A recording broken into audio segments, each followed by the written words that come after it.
good opportunity. So let's break it off at number 10. So we got Seattle, Washington. And in Seattle, Washington, there's a high ARV. There's not an insane amount of wholesaling real estate deals there. Like, it's not the hottest market out there, right? Like, it's a very expensive market. I'll tell you that right now.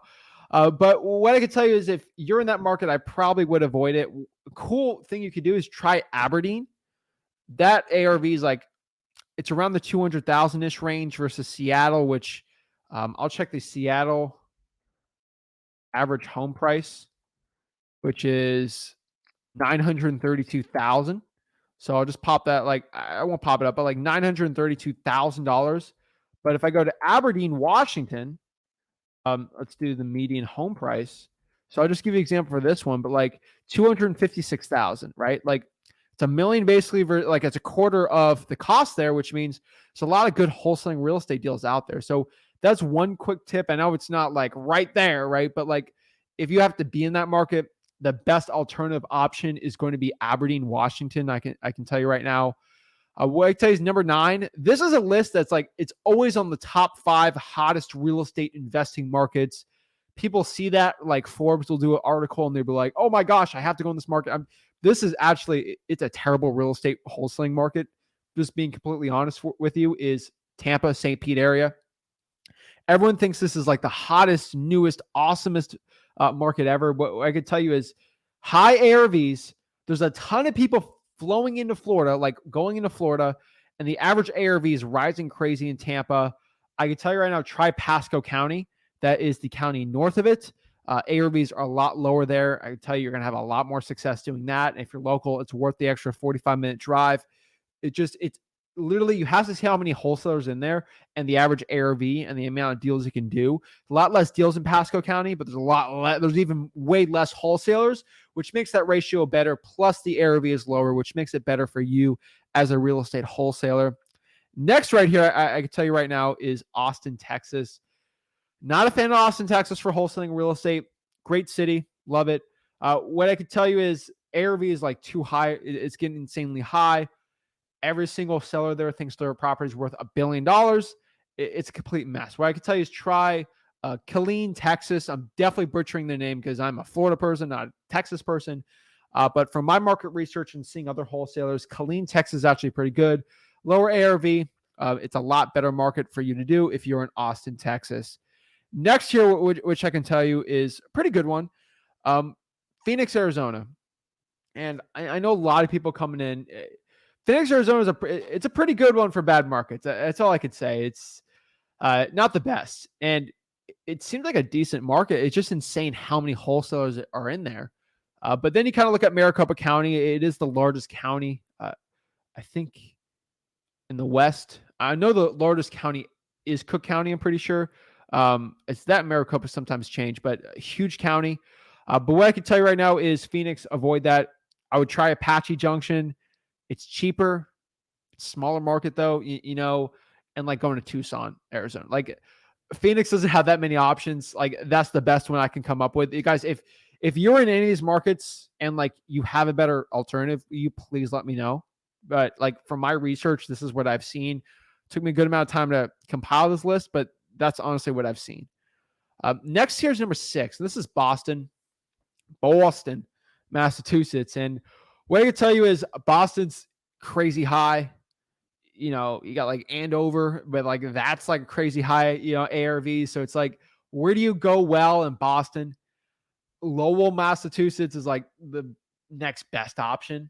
You know, it's not the best one out there, but like Lowell will probably be really good.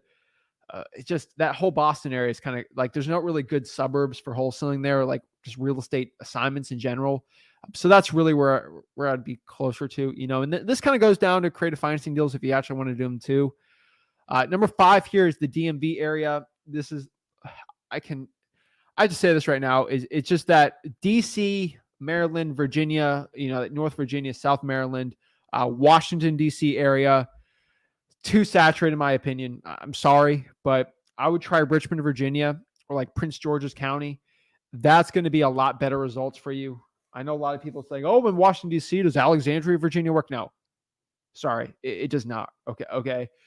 Richmond, Virginia, and Prince George's County is probably going to be your best bet in those markets. That DMV area is just it's a great area, but it's too tough for wholesaling. I would be avoiding it. And now, hey, I know I'm probably going to get people on here saying, "Oh, I do $5 million wholesaling in the DMV area." I'm like, good for you. I'm talking about the average wholesaler out here.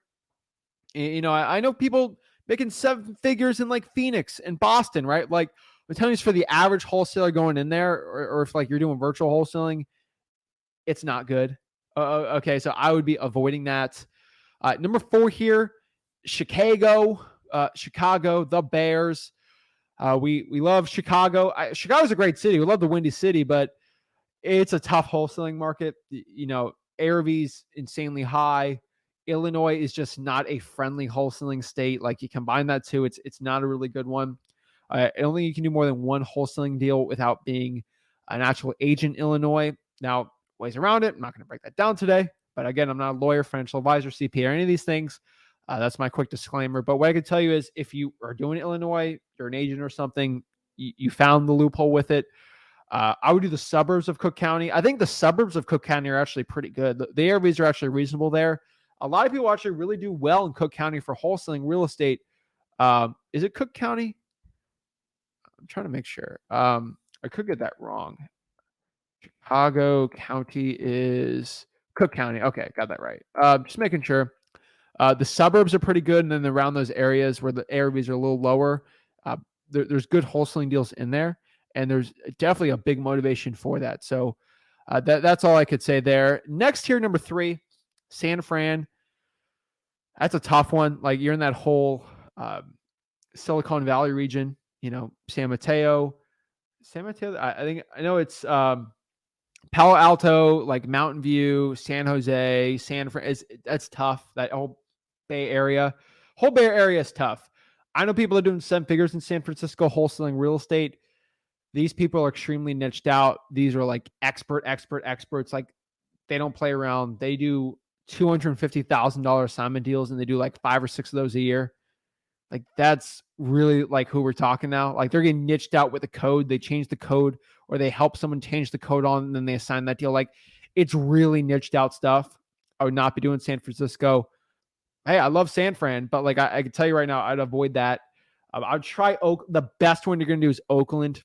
What I've seen in the Bay Area for virtual wholesaling, I see a lot of deals coming out of Oakland.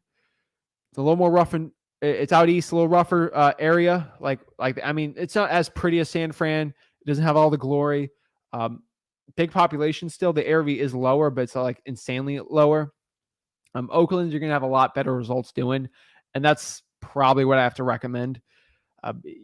People are wholesaling in Oakland, but Oakland's still a saturated market. That's the best bet you're going to have in the Bay Area is Oakland. Unfortunately, it's just a tough one. It drives me crazy. So that's all I could say on the San Fran Bay Area. Next year's Los Angeles. LA's tough. You're doing Orange County, Long Beach. I'd have to avoid those areas. What I could tell you is Inland Empire is going to be your best bet, and that's a saturated market also. It's tough. There's deals in the Inland Empire, like Ontario, in California. You got Hemet over there, which is pretty good. Riverside, San Bernardino County. They work. They're not the best. Like, it's not the best market out there. Like, I'm not telling you this is like an oasis of wholesaling. Not like the top 10s, which I'm about to reveal, but it's still a good market. So Inland Empire, drawing for dollars, is going to be your best. It's probably one of the hardest markets, I would say, of the try category there. And then the worst one is LA. You could still do inland, make it work. New York City. New York City is going to be the worst one. And even some of those outskirts, like you got Newark, Trenton, even, Essex County is kind of really tough too still. New York City is going to be just one of the worst it's probably the worst wholesaling market in the entire country. You stick me there, it's hard for me to get a deal. There's people I know in Brooklyn, they're doing $100,000 assignment deals on like private deals. They're just walking around town, doing some crazy door knocking. I see it happen all the time. I could probably work it out there. It'd be very hard for me, but I think I could if I put pedal to the metal. But like, It's just working harder, not a lot smarter, in my opinion. Virtual wholesaling, you do way better. The best alternatives like Hudson Valley, if you have family in like upstate New York, that's probably gonna be your best bet.